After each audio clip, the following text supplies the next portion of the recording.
सभी IPL fans को चौंकाएंगे Stokes auction में अनसोल्ड रह जाएंगे। जिस स्टोक्स के लिए कहा जा रहा है कि ये इस बार का सबसे महंगा खिलाड़ी बिकेगा, उसी स्टोक्स के लिए क्यों ऐसी खबर आ रही है कि वो नहीं बिकेगा। इन 3 कारणों से स्टोक्स पर कोई भी फ्रेंचाइजी दांव नहीं लगाएगी। जी चौंकिए मत, बिल्कुल सही सुना आपने।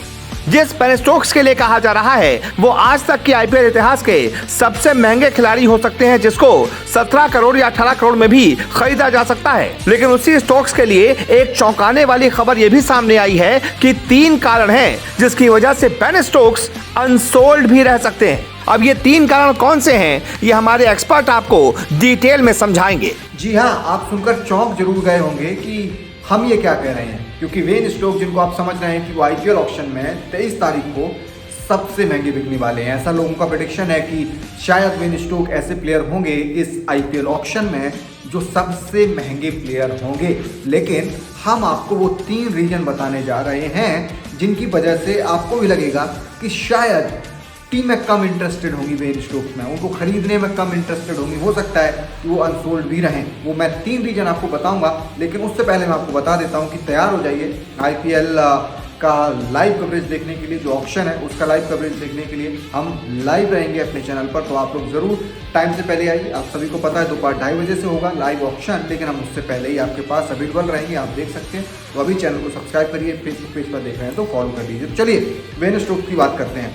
दरअसल बात ये हो रही है कि कैमरून ग्रीन, वेन स्टोक्स और सैम करन, ये 3 ऐसे ऑलराउंडर हैं जिन पर सारी फ्रेंचाइजी जो है वो दाव लगाने के लिए जाएंगी। लेकिन खबरें ऐसी भी आ रही हैं, बातें ऐसी भी चल रही हैं फ्रेंचाइजियों में, टीमों में ऐसी बातें चल रही हैं कि क्या वेन स्टोक्स पर बहुत ज़्यादा पैसा लगाना या उनको खरीदना ठीक रहेगा। उसका रीज़न क्या है? पहला रीज़न इंटरनेशनल कमिटमेंट्स की अगर बात करें तो वो वेन स्टोक्स के साथ रहते हैं, क्योंकि वो टेस्ट में कप्तान है अब इंग्लैंड के, ओडीआई से वो ऑलरेडी संन्यास दे चुके हैं, तो वो चाहते हैं कि उनको थोड़ा टाइम मिले।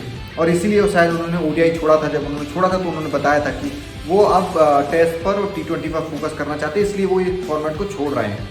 तो जिस कारण से वो फॉर्मेट छोड़ रहे थे, तो क्या वो पूरा आईपीएल खेल पाएंगे, क्योंकि उनकी नेशनल ड्यूटीज़ भी हैं जहां पर उन्हें अपनी टीम को सर्व करना है, वो कप्तान है टेस्ट टीम के।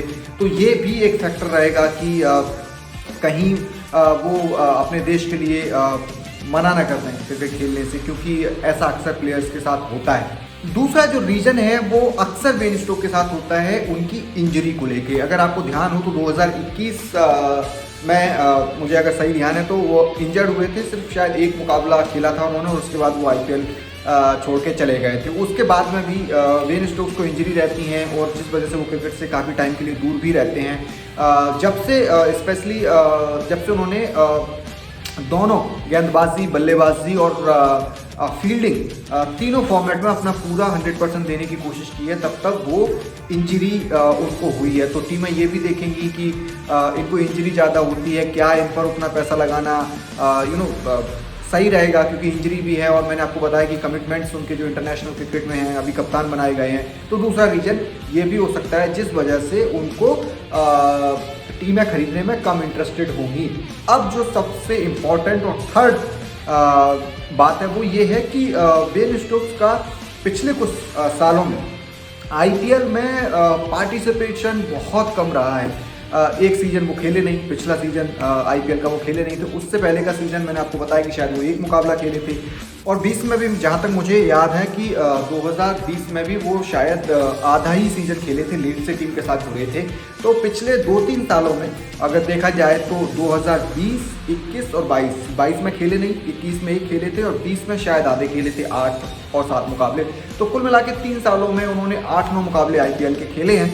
तो ये भी एक देखने वाला इम्पैक्ट रहेगा टीमों के लिए। वो ये भी देखना चाहेंगे कि कितना डिलीवर आप कर सकते हैं। तो आई थिंक 3 रीज़न है, पहला इंजरी, दूसरा उनके इंटरनेशनल कमिटमेंट और तीसरा जो सबसे इंपॉर्टेंट है वो ये है कि आईपीएल में पिछले 3 सालों में सिर्फ उन्होंने 8 या 9 मुकाबले खेले हैं।